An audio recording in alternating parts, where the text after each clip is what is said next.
Dios les bendiga, amados hermanos y amigos. Continuamos con el capítulo 17 del libro de los Hechos, ahora con los versículos 16 en adelante.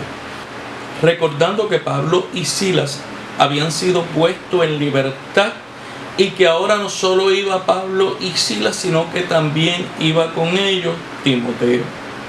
Ahora Pablo se encuentra en Atenas, pero las ansias de predicar el evangelio eran tan fuertes que Pablo decidió comenzar el viaje.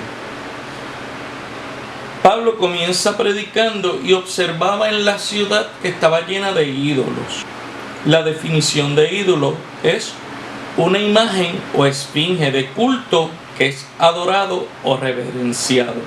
El Salmo 115 y el Salmo 135 y también Éxodo 20 del 3 al 5 prohíben y condenan el uso de imágenes, no solo de madera, yeso, estuco, sino de aquello que trata de hacer pasar por alguna deidad. Seguimos con Pablo. Pablo llega a la sinagoga y comienza a predicar a los judíos que allí se congregaban. Eran judíos que reverenciaban a Dios. Y se reunía también en la plaza para hablar el evangelio. Pero en la plaza se reunía un grupo de personas que seguían la doctrina de un hombre que se llamaba Epicuro. ¿Quién era Epicuro? ¿Y qué significa su nombre? Epicuro era un filósofo griego que fundó la escuela que lleva su propio nombre. La doctrina destacada por este filósofo eran endoísmo racional y el atomismo.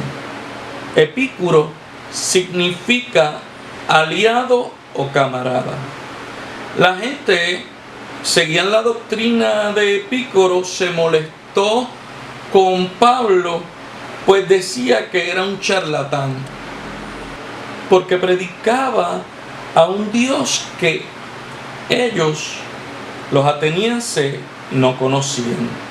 Aquellos hombres prácticamente arrestan a Pablo y lo llevan ante la corte que era llamada Areópago.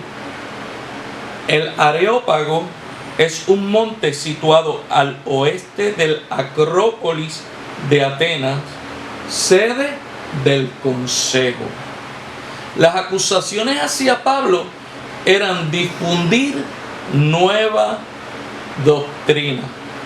Pero una falla en la corte le permitió hablar a Pablo de cuál era esta doctrina.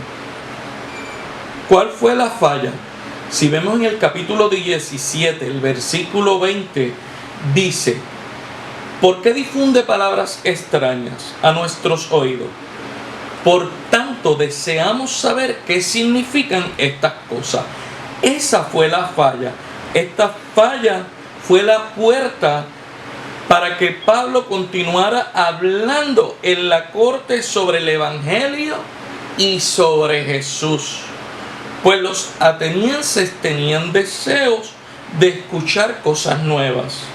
Ahora, el versículo 22, Pablo les hace ver en la misma corte que los atenienses adoraban espíritus malignos a través de aquellos ídolos los cuales ellos tenían, y que es condenado en los 10 mandamientos y en aquellos versículos que hablamos anteriormente.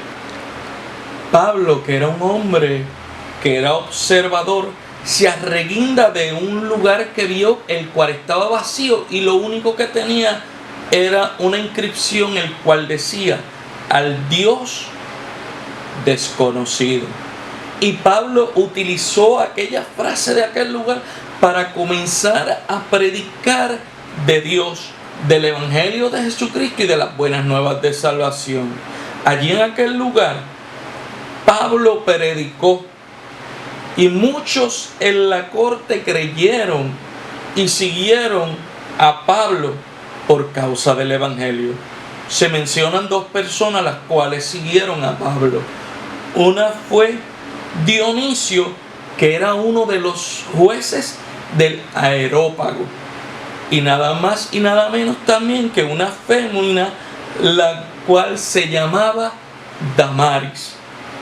A causa de esto, muchos se convirtieron. El evangelio siguió expandiéndose a través del mundo y a través de la boca de Pablo. De esta manera, este capítulo 17 lo finalizamos. Dios te bendiga, Dios te guarde y hasta la próxima aventura bíblica.